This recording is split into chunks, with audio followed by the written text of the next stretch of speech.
problems of games being so easy to make at the moment is that there are all kinds of people making games. For indie developers, the power to build retro throwback games to go back to their youth is one of the most amazing draw cards of having access to all these game creator tools. That's what 8bitboy comes from. What am I doing with my life is a common thing that people ask to themselves. As the hero of 8bitboy asks this question to himself, he goes back to the nice old days when he got to sit around and play as much as he wanted to on his trusty old video game system. Thinking on that, he wonders, do I still have that system? He descends to the basement and starts to rummage through all the old stuff trying to find it. There it is, his old 8-bit system in all of its glory with all of its old video games formed with the passing of time. Then suddenly joy turns into curiosity as he discovers a brand new video game with no label simply sitting there. He loads up the console and mysterious cartridge and then gets sucked into the game, becoming an 8-bit character in the process. 8bitboy is a throwback to the old platforming games where game featured not more than a few different buttons to play with, and players only have one goal to be accomplished, such as make it to the end of the level without dying. Graphically, the game is pretty with a nice application of the 8-bit aesthetic. The main character, the enemies, and the environments are all very well polished and smooth, which creates a seamless landscapes for the stages that you pass through from one world to the next. Oddly enough, the game is almost too pretty with clean visuals damaging the illusion that you're playing in an 8-bit game somewhat. Intro mode requires finding a very specific coin that is hidden in the levels to be able to save. These coins are tough to find, and one of the things to remember is the clock is ticking. If you really are an old school gamer, this title will challenge you. From the different worlds to the various enemies that can be encountered, 8bitboy really feels like a homage to the 8-bit days of Nintendo's Super Mario Bros. Series. To say that 8bitboy is a simple experience would be to take away from its retro elegance.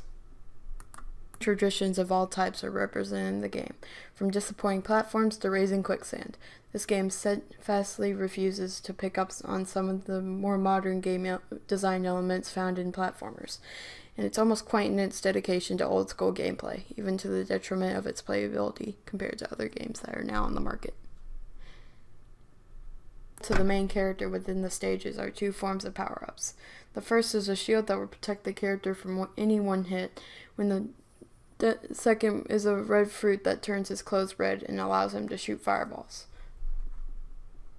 Launching of fireballs wasn't enough.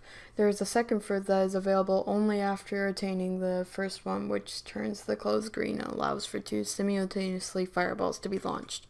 It's not exactly a subtle reference to Super Mario Bros., but it's a fun touch nonetheless. Frustrate players who haven't kept up with their old school play skills. This game requires precise platforming skills, and there are moments where the well-timed jump will just fail, or missing an attack jump by a single pixel can cost death. 8bitboy is a great throwback to the NES era of platforming gaming where skill and mastery were required if you have to make it through to the end of the game. It's games like these that remind us that button mashing does not always win the day, and sometimes perseverance can be a reward into itself. The songs are 8-bit songs that aren't at all creative. The FPS can drag down to an astonishing 5 FPS. The game is extremely easy after you get used to it, and the game has very little originality. It's 7 out of 10.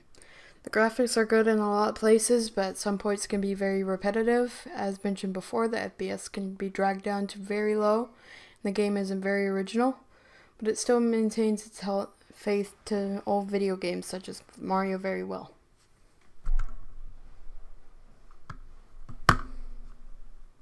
Thank you guys again for watching. I put much time into this video and its editing. I'd appreciate it if you like, share, or maybe even subscribe to my channel. Again, without support from my subscribers, this would all not be possible. Goodbye.